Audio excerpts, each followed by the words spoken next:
Wait a minute. பார்த்தீங்களா கையில் கிடைக்கிற பொருளை வச்சு எப்படி வித்தியாசமாக வியர்டாக எக் மசாலா பண்ணலான்னு பார்க்கலாம். Warning. The stunts in this movie. Hey, shut the up.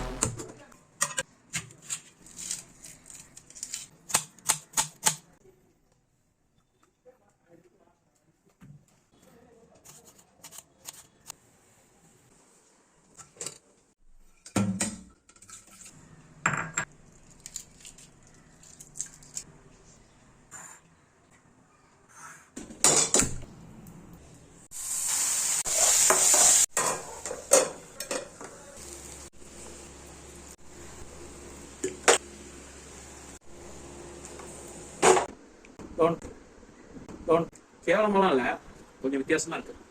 Tone ketchup கூட முட்டையை வச்சு சாப்பிட்ற மாதிரி இருக்குது. டோன் தக்காளி தொப்பேன் நல்லா தான் இருக்குது. ஒரு வாட்டி சாப்பிடலாம். Try this at home.